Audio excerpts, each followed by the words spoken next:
Object oriented programming का features समझेंगे और उसके बाद उसमें से एक फीचर को यूज करके हम लोग ओवरराइडिंग को रिफ्लेक्ट कराएंगे। ये आइडिया हमारे पास है।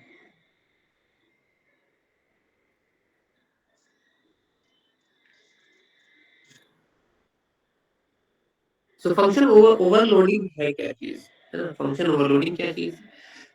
लास्ट क्लास में भी शायद हम कुछ ना कुछ इस पे डिस्कस किए होंगे, फिर से रिवाइज कर ले रहे हैं। अभी तक हम लोग जो प्रोग्राम्स बना रहे थे फंक्शन का, उसमें यूजुअली मेन मेथड के अंदर से एक फंक्शन को कॉल करते थे और फंक्शन का बॉडी रहता था, उसको एग्जीक्यूट किया जाता था और कंट्रोल वापस से यूज होने के बाद वापस से मेन मेथड में या जहां से फंक्शन कॉल हुआ था वहीं रिटर्न हो जाता था। दो तीन बात हम फिर से क्लियर कर देना चाह रहे हैं। It is not compulsory, it is not mandatory for all the functions के वो कॉल हों सिर्फ मेन मेथड से। आप एक फंक्शन को कॉल किसी दूसरी फंक्शन के अंदर से भी कर सकते हो। So let's say for example we have a main method, then we have show function, and then we have a calculate function। तो ये हो सकता है कि मेन मेथड के अंदर से हम कैलकुलेट फंक्शन को कॉल किए होंगे और कैलकुलेट फंक्शन के अंदर से हम एक नया फंक्शन इनपुट फंक्शन को इन्वोक या कॉल किए होंगे, ताकि पहले इनपुट हो जाए उसके बाद हम कैलकुलेट कर लेंगे और फिर शो फंक्शन में आउटपुट दिखा देंगे। सीक्वेंसिंग मैटर करता है, फंक्शंस कहाँ से कॉल कर रहे हैं या सिर्फ और सिर्फ मेन मेथड से कॉल किया जाए, ऐसा कोई हार्ड एंड फास्ट रूल नहीं है। The reason why we do that is that क्योंकि हमारे पास तो बेसिकली फंडामेंटली कोर लेवल पे एक मेन मेथड ही रहता है जहां से हम लोग स्टार्ट कर सकते हैं। So perhaps that's why we call functions from the main method, but ऐसा कोई रूल नहीं है कि सिर्फ मेन मेथड से हो। Okay, now for how many times can a function be called? Usually तो हम लोग देखते हैं कि एक फंक्शन को एक ही बार में कॉल या एक ही बार कॉल किया जाता है, बट क्या एक फंक्शन को एक से ज्यादा बार भी कॉल किया जा सकता है? हाँ, अगर हम एक फंक्शन कॉल को किसी लूप के अंदर डाल दें, ठीक है, एक फंक्शन कॉल को किसी लूप के अंदर डाल दें ताकि जितनी बार वो लूप एग्जीक्यूट हो तो मेरा फंक्शन कॉल होता रहे और हर फंक्शन कॉल पे फंक्शन एग्जीक्यूट होता रहे विथ और without some value change.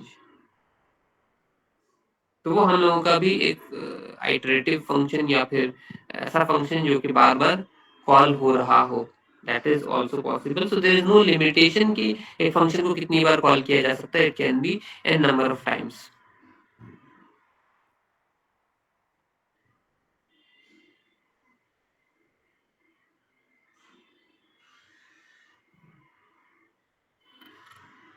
Let's share the window.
Code window visible है क्या? Yes, sir.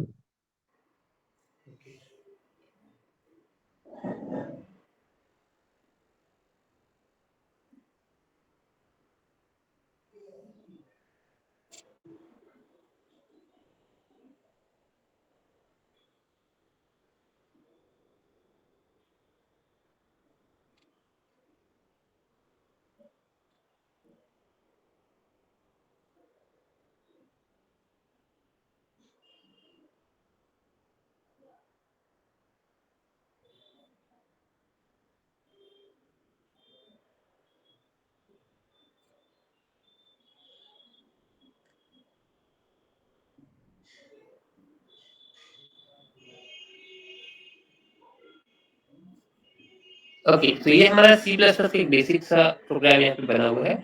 इसमें लोग फंक्शन ओवरलोडिंग का कॉन्सेप्ट समझते हैं है कैसे, ठीक है? सो फंक्शन ओवरलोडिंग का डेफिनेशन कहता है कि आपके प्रोग्राम में 2 या 2 से अधिक फंक्शंस हों जिनका नाम सेम हो, ठीक है ना?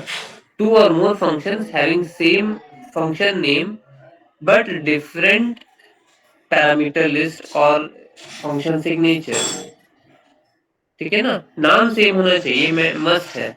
कम से कम 2 या 2 से अधिक फंक्शंस का नाम सेम होना चाहिए। उसके अलावा बाकी जो फंक्शन का सिग्नेचर होता है, मतलब उसका पैरामीटर लिस्ट या पैरामीटर्स टाइप, ये डिफरेंट होने चाहिए।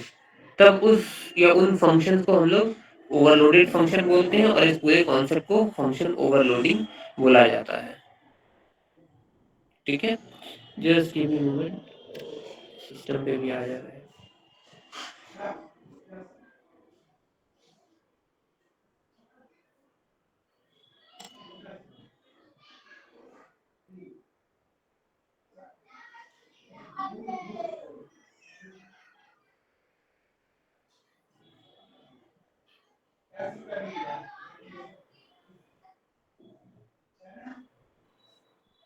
ठीक है, तो फंक्शन ओवरलोडिंग हम लोग क्यों चाहिए, कंफ्यूजन क्यों क्रिएट करना कि सेम नाम का 2 फंक्शन बना दें, जब कॉल किया जाए इट्स लाइक कि एक ही घर में 2 बच्चे, दोनों का नाम सेम कर दिया जाए। तो ये तो कंफ्यूजन सा ही बात है ना, कोई बोलेगा नहीं ये तो अच्छा है, एक बार जब आवाज देते हैं तो दोनों बच्चे चले आते हैं। बट थिंग इज दैट आप वो सिस्टम को या रिक्वायरमेंट्स से ज़्यादा आप सरप्लस में यूज़ कर लोगे, एक तरह की बात है। अल्टीमेट थिंग इज दैट हम लोग जब मल्टीपल फंक्शंस को सेम नाम से यूज़ करते हैं, कहीं ना कहीं ये हमारा कोड रीयूजेबिलिटी या minimal uses of extra resources जो होता है उसको कंपनसेट करता है। It's like having so many functions with so many different names.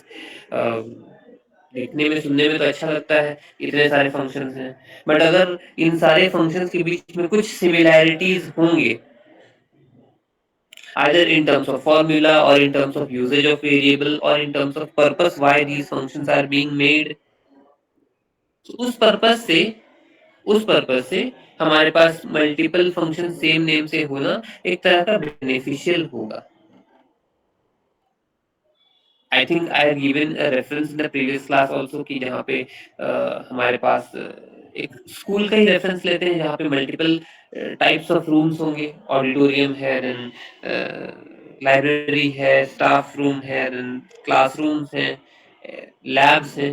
Ultimately सब 3 डायमेंशनल एंटिटी, तो लेंथ ब्रेड्थ और हाइट होगा, height being the constant thing, only length and breadth will change। Auditorium में तो उसका लेंथ बहुत लंबा होगा, उससे कम थोड़ा लाइब्रेरी का होगा, उससे कम थोड़ा लैब्स का होगा, उससे कम थोड़ा क्लासरूम्स का, और उससे कम हो सकता है हमारा फैकल्टी रूम का हो जाए। बट अल्टीमेटली जब हम इसको इवेलुएट कर रहे हैं, हम सबका तो एरिया ही कैलकुलेट कर रहे हैं ना। So instead of naming area 1, area 2, area 3 ऐसे ऐसे करके डिफरेंट नेम बनाने से अच्छा है आप सबका एक ही नाम बना दो, area. Because at the end of the day आप सिर्फ उसमें लेंथ इनटू ब्रेड्थ या साइड इनटू साइड कोई एक फॉर्मूला ही यूज करने वाले हो।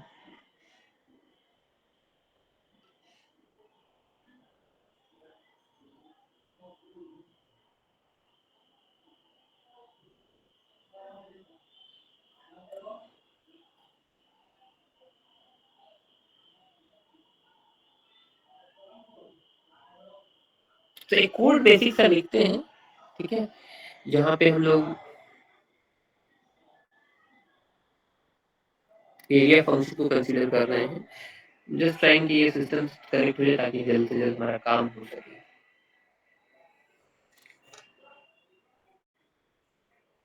तो let us take an example of a program जहाँ पे हम लोग दो रूम्स का एरिया कैलकुलेट करना चाहते हैं। फंक्शंस का नाम हम लोग को कांस्टेंट रखना है, it has to be similar. So by the name area हम लोग दो फंक्शन बना लेंगे. Only thing that we must look after is that जब हम लोग फंक्शन ओवरलोडिंग पे काम कर रहे हैं, फंक्शंस का सिग्नेचर जो है वो चेंज होना चाहिए. What do we mean by changing the signature of the function? Let's say एक एरिया फंक्शन को हम ले रहे हैं जिसमें कोई पैरामीटर्स नहीं है, जैसे यहाँ पे भी लिया हुआ है, ठीक है. उसके बाद एक और सेम एरिया नाम से फंक्शन बना रहे हैं जिसमें हो सकता है हम दो पैरामीटर लिए होंगे, जैसे x, y.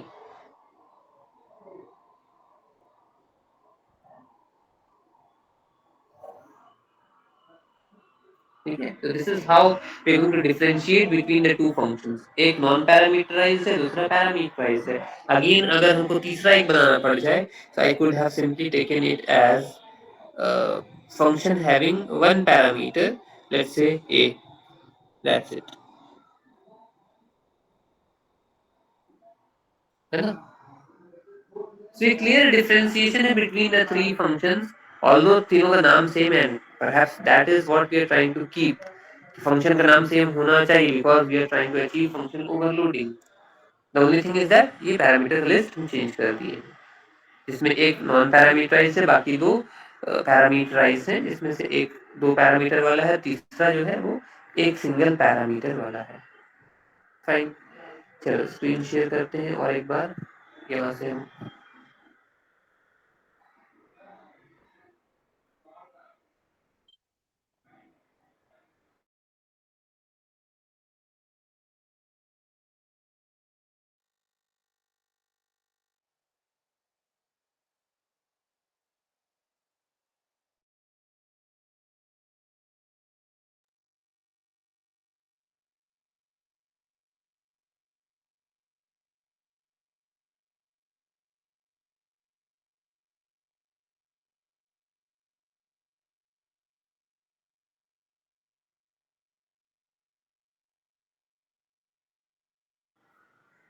ओके.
अभी यहाँ पे क्या प्लान किए हैं कि हम लोग दो वेरिएबल की लेंथ एंड विड्थ, और यूजर से बोले कि इनपुट करो length and width of your room और व्हाटएवर इट मे.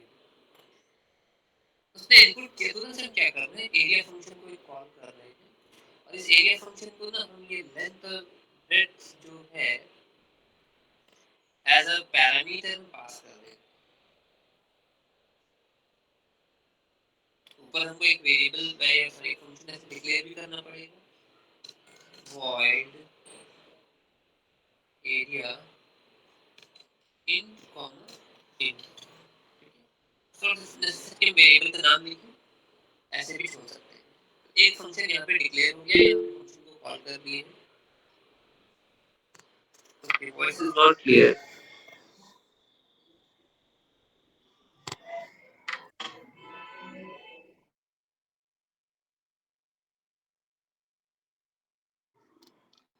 रवि अभी क्लियर है? आदर्श? Yes sir. ठीक है. तो यहाँ पे क्या है कि एक फंक्शन को हम कॉल किए हैं जो कि दो पैरामीटर लेकर के चल रहा है. तो पहले इस फंक्शन को हम लोग पूरा डिफाइन कर लेते हैं, then I will come back to another function. So again ये वॉइड टाइप का है ना। एरिया दो पैरामीटर रिसीव करेगा of int type, int let's say A comma int सी।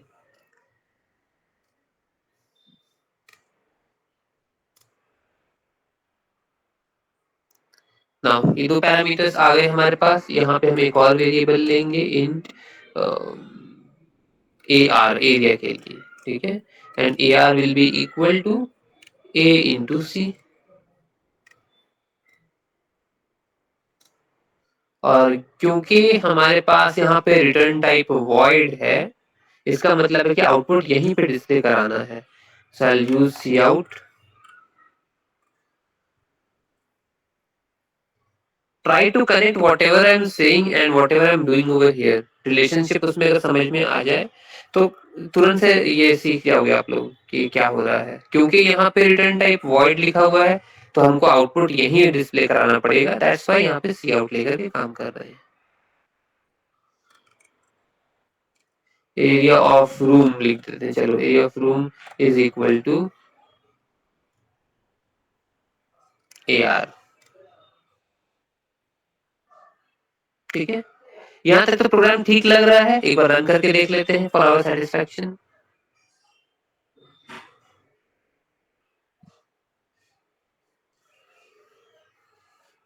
हाँ ठीक है, रन किया, हेलो वर्ल्ड आ गया, input the length and width 12 10 लेते हैं, 120 शो करना चाहिए, एफ रूम इक्वल टू 120। चलो ठीक है, कोड सही रन कर रहा है।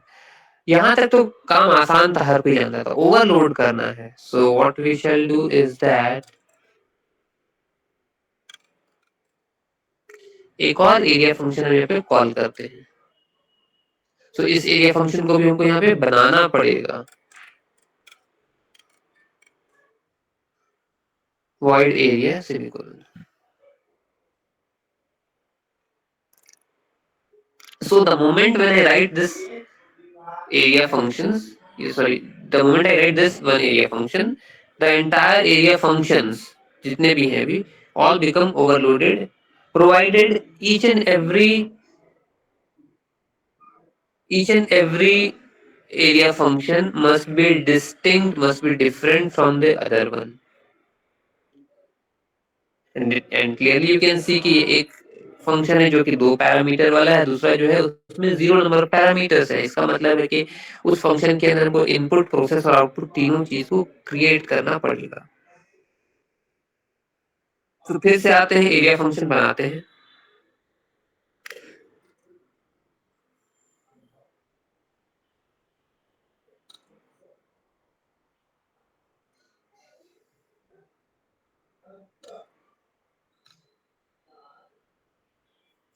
वॉइड एरिया, और इसके अंदर जो है हम लोग को वेरिएबल्स डिक्लेयर करना पड़ेगा। Again I can use the same variables also, हम रिपीट भी कर सकते हैं, कोई दिक्कत नहीं है, ठीक है।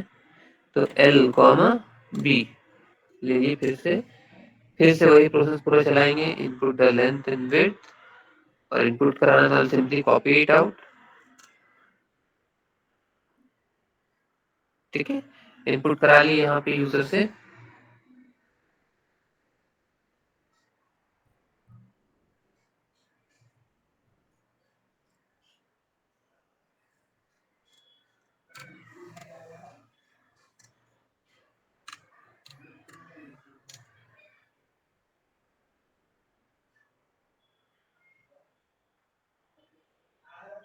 एक और वेरिएबल चाहिए वो यहाँ पे हमको।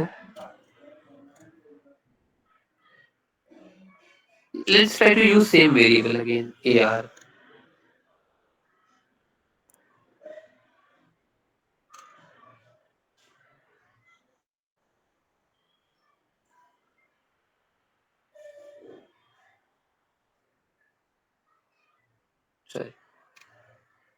ए R equals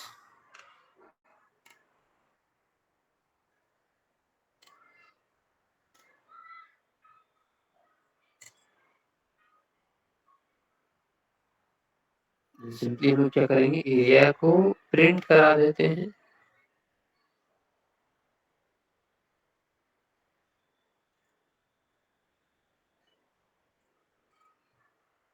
area of room equals function name, variable name is again AR. ठीक है, दो फंक्शन मेरे पास यहाँ पे बन गए हैं, दोनों का नाम एरिया है, दोनों को क्लियरली डिस्टिंक्टली डिफाइन किया गया है। रन करते हैं, let's see what happens.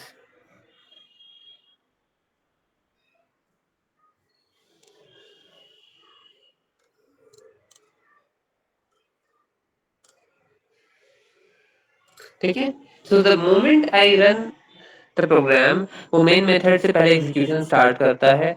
Hello world print किया, लेंथ विड्थ मांगा, जैसे ही इनपुट की लेंथ विड्थ, वो एरिया फंक्शन को इन्वोक किया।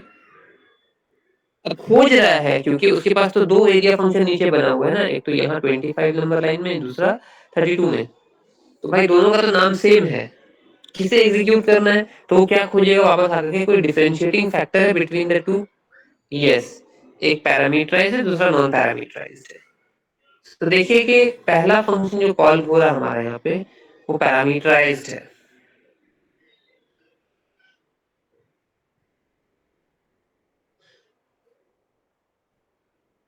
पैरामीटराइज्ड वाला फंक्शन हमारे पास कहाँ पे डिफाइंड है? तो यहाँ पे दिख रहा है, बट इतना बोल देना काफी नहीं था। अब क्या सवाल आया कि यहाँ पे दो पैरामीटर ऑफ इंट टाइप भेजा जा रहा है, क्या रिसीविंग में भी उसी सेम सिग्नेचर का हमको मिल रहा है पैटर्न? तो यस, दो वेरिएबल हमको यहाँ पे भी मिल रहा है, और वो भी हमारा इंटीजर टाइप का ही है। तो इतना सारा चीज जब मैच हो गया, तब जाकर के कंट्रोल जो है इस प्रोग्राम में यहां से जंप करके यहाँ पे पहुंचा।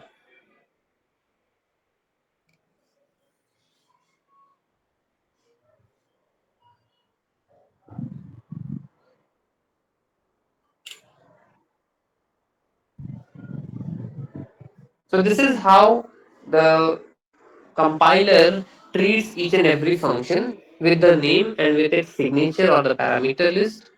तो ये पहले ऑपरेट कर गया। It's not because only because कि सर हम इसको पहले लिखे थे इसलिए ये पहले एग्जीक्यूट हुआ।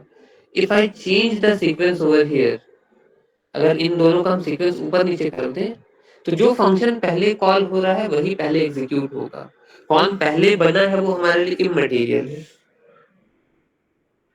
ठीक है, इसको स्वैप एक बार करके देख लेते हैं। ठीक, अब हुआ क्या चीज, तो कंट्रोल जो है यहाँ से उठ करके यहाँ पे आया लाइन नंबर 25 में। अब बात यहाँ पे सिर्फ नहीं रुकती है, उसको सब ये भी ध्यान रखना है कि यहाँ पे दो पैरामीटर अगर पास किए जा रहे हैं तो दो आर्ग्यूमेंट में रिसीव भी होना चाहिए।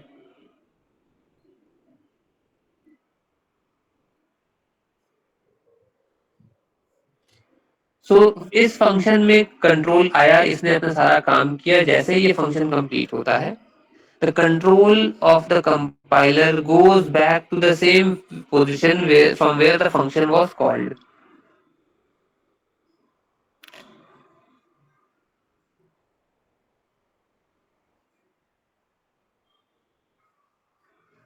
ठीक है, तो कंट्रोल स्विच करता रहता है यहाँ से। सो ये वाला लाइन कंप्लीट हो गया हमारा लाइन नंबर 19 का। उसके बाद जब लाइन नंबर 20 में एंटर करता है तो देख रहे हैं यहाँ पे फिर से एक फंक्शन कॉल किया गया है।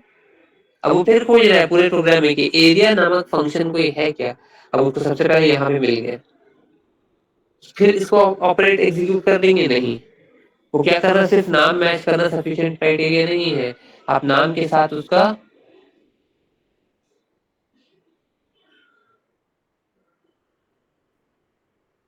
ठीक है, आप उसके साथ सिग्नेचर भी मैच करो। तो ऐसा कोई फंक्शन जिसका नाम एरिया हो और उसमें 0 पैरामीटर्स इन्वॉल्व हो। खोजने से मिला कि ओके, इस फंक्शन के बारे में वहां पे बोला जा रहा था। So the control switches from line number 20 directly to line number 32।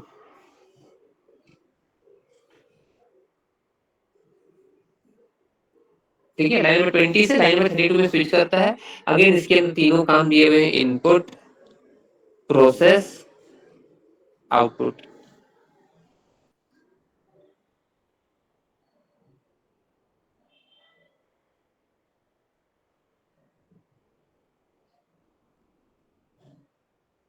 बोलो, कोई डाउट है किसी का?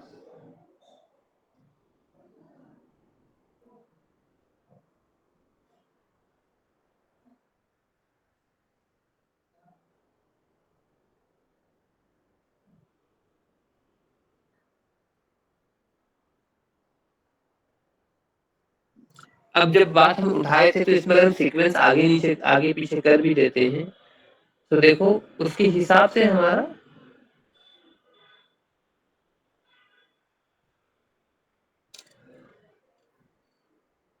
कि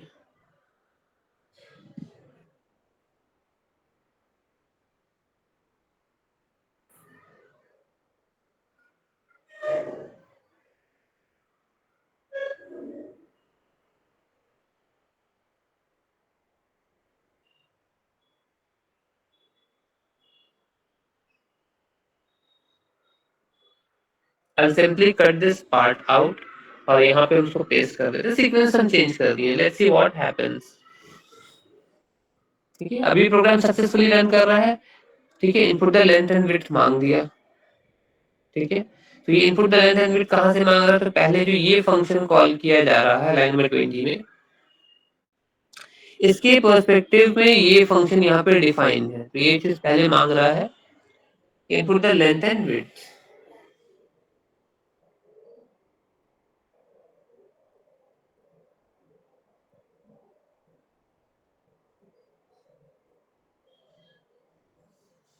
अब प्रोग्राम को रन करके देखते हैं दोबारा से।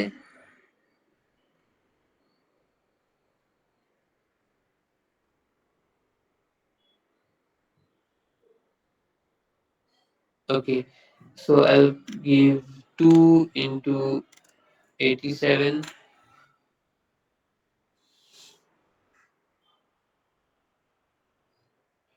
What happened? इसने एरिया तो कैलकुलेट नहीं किया।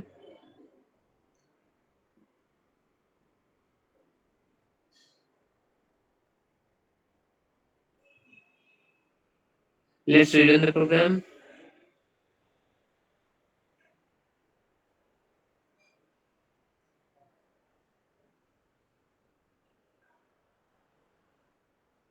Let's rerun the program.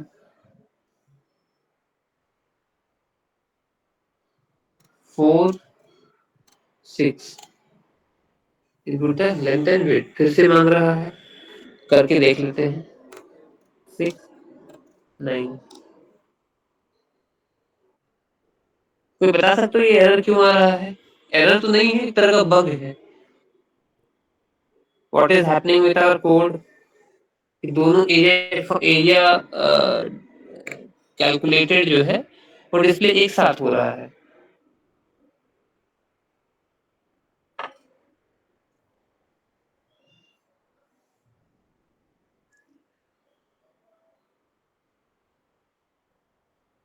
Also if you see area of room, ये वाला जो है सेकेंड आउटपुट वो एक्चुअली फर्स्ट फंक्शन का है जहाँ पे 4 और 6 हमने दिया था।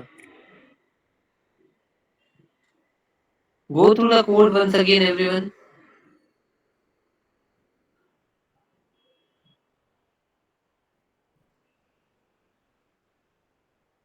Any guesses? आदर्श, रवि?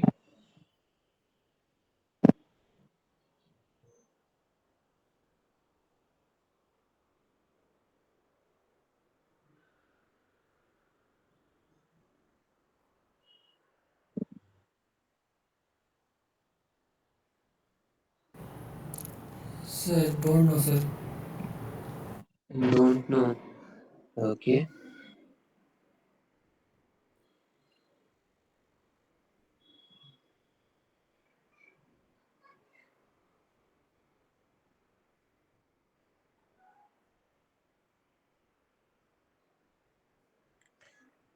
देखो बहुत बेसिक सा चीज है। एग्जीक्यूशन मेन मेथड से ही स्टार्ट होगा। मेन मेथड पे पहले हम लोगों ने वेरिएबल डिक्लेयर किया है, दो प्रिंट स्टेटमेंट आए, यहाँ तक तो हमारा कोड ठीक था, है ना। Hello world input the length and width, हमने दो वैल्यू डाले एल और बी के, दैट इज 4 एंड 6। ठीक है, else value is 4, B value is 6। उसके बाद क्या है, यहाँ पे एरिया फंक्शन को कॉल किया गया, नॉन पैरामीटराइज्ड वाला। मैच हो गया यहाँ पे, ठीक है ना, मैच कर लिया यहाँ पे। अब इसके अंदर जब आ रहे हैं तो ये फिर से पूछ रहा है input the length and width, और फिर इनपुट करा रहा है, ठीक है ना। तो ये आधा इनपुट होकर के तो यहाँ रह गया था। इससे पहले कि इवेलुएट होता जिस फंक्शन में, उससे पहले मैंने एक और फंक्शन बुला लिया जो कि अपने अंदर फिर से कुछ इनपुट और प्रोसेसिंग कर रहा है। सो इनपुट हो गया इसका, प्रोसेस भी हो गया इसी का हो गया 6 9 54। अब ये जो अपना काम कंप्लीट करके लौट रहा है, ठीक है ना, ये फंक्शन अपना काम कंप्लीट करके लौट रहा, कंट्रोल लौटा दिया, तो वापस से सेकेंड फंक्शन जो है वो एक्टिवेट हो गया, जिसमें एल और बी का वैल्यू हम लोग शुरू में ले लिए थे, दैट इज 4 और 6। तो एक अच्छी बात ये कि वो डिफरेंशिएट कर पा रहा है। कोई डाउट है, please feel free to ask.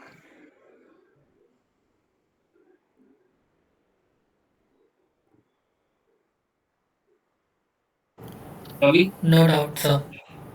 Okay,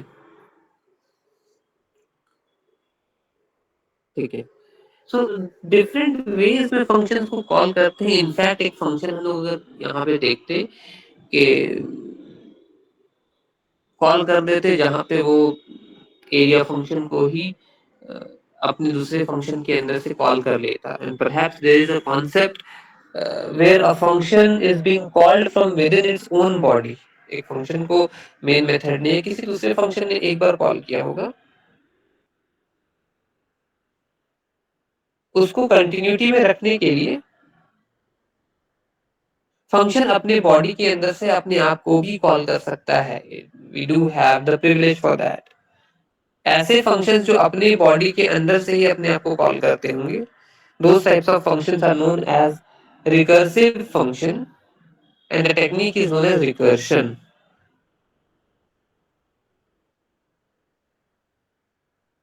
Okay, so functions पे जब हम अपने उसकी बॉडी के अंदर से, अभी क्या हो रहा है, if you see the function call part, both the functions have been called from the main method, है ना, मेन मेथड के अंदर से कॉल किया गया है। लेकिन अगर ऐसा कोई सिनेरियो बन जाए जहाँ पे इस एरिया फंक्शन के अंदर से हम इसी एरिया फंक्शन को कॉल कर रहे हैं,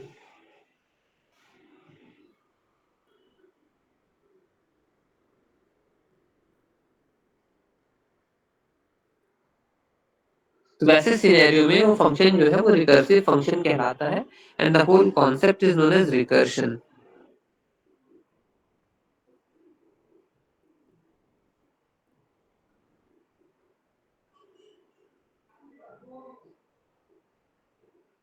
ठीक है, आगे चल के वो रिकर्सिव फंक्शन भी देखेंगे। अभी फिलहाल हम सिर्फ नॉर्मल फंक्शन यहाँ पे देख रहे हैं। So this is the perfect example where we have used the concept of function overloading. Perhaps एक और भी हम लोग चाहे तो एरिया फंक्शन को यहाँ पे बिल्ड कर सकते हैं। Area let's say L parameter ही पास कर रहे हैं, ठीक है। तो again area function with a single parameter has been created. वही चीज को हम लोग यहाँ पे भी बना लेंगे।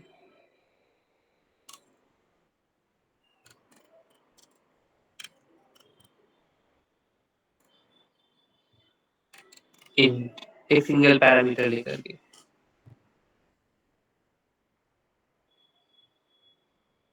ठीक है, और उसको चाहे तो हम लोग यहाँ से फिर से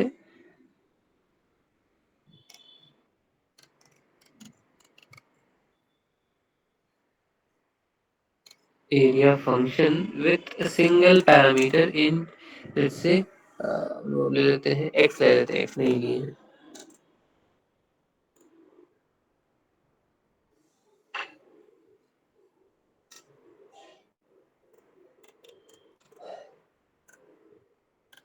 ए आर आर इक्वल्स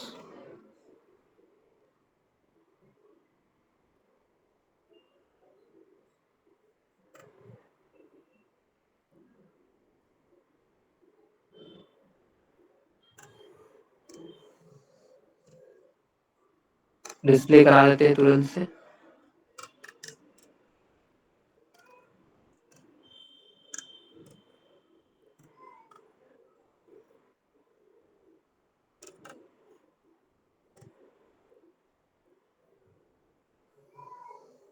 ठीक है, एवरीथिंग सीम्स फाइन, रन करके देखते हैं।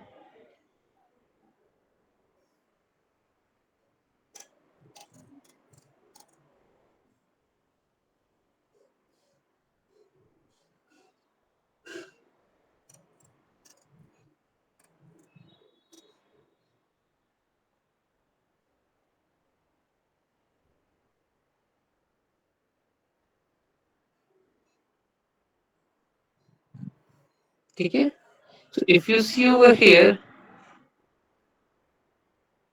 3 डिफरेंट एरिया हमको शो कर रहा है। अब इतना कंफ्यूजन सा यहाँ पे बन गया है, ये कौन सा वैल्यू कहाँ से उठा करके एरिया कैलकुलेट कर रहा। परहैप्स जिनको इवैल्यूएशन पता है वो जान पाएंगे कि एरिया इक्वल्स 4 कैसे आया। इनमें से कौन सा वैल्यूज उठाया जो एरिया इक्वल्स 4 कर दिया है। 12 कैसे आ रहा है और 49 कैसे आ रहा है। अगेन हम लोग चाहे तो एक और एरिया फंक्शन बना सकते हैं। Change the data type of the parameter.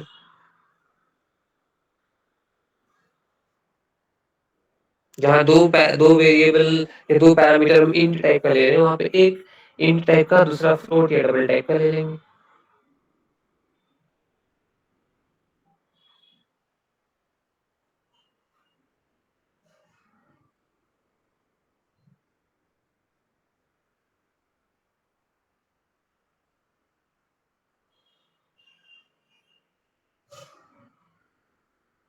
बोलो कोई डाउट है फंक्शन ओवरलोडिंग में?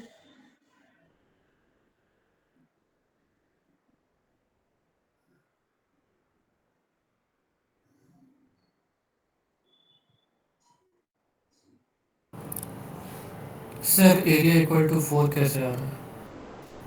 एरिया इक्वल टू 4 कैसे आ रहा है? यहाँ पे देखो, एरिया फंक्शन जो लास्ट पर हम लोग कॉल कर रहे हैं, उसमें कौन सा पैरामीटर डाले हैं? L.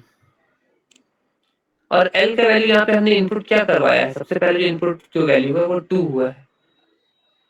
So 2 into 2 is giving us the answer as 4.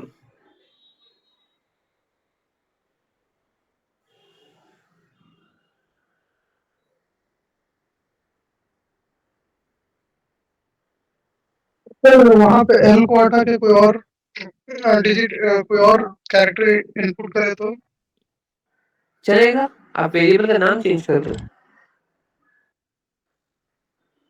ठीक है, वो तो हम लोग अपने अंडरस्टैंडेबिलिटी के लिए कि एल लेंथ के लिए है, बी ब्रेड्थ के लिए है, एस साइज या साइड के लिए है, वो हम लोग अपने हिसाब से लेते हैं।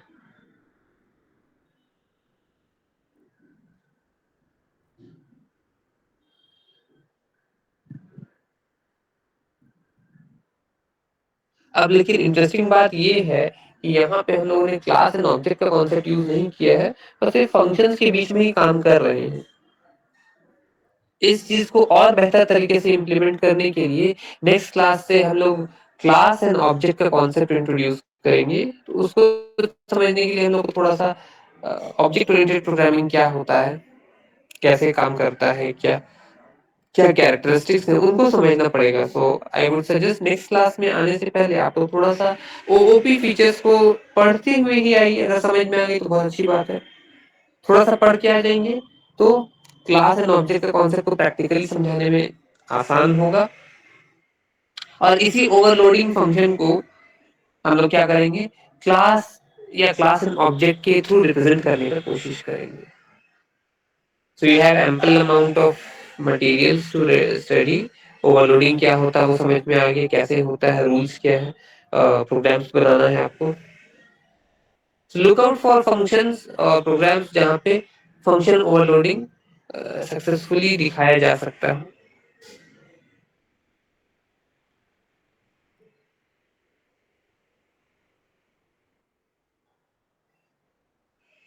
ठीक है, तो नेक्स्ट क्लास में हम लोग क्लास एंड ऑब्जेक्ट का कॉन्सेप्ट स्टार्ट करेंगे। आज ओवरलोडिंग पे ही रुक रहे हैं। You have sufficient amount of material to study. Next class में फिर हम लोग इसको और फर्दर कंटिन्यू करेंगे। ओके, अगर कोई डाउट है तो feel free to ask.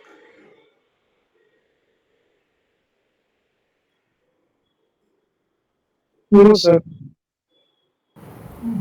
Okay, no doubt sir. तो thank you from my side. Next class में हम लोग आगे कंटिन्यू करेंगे। Thank you.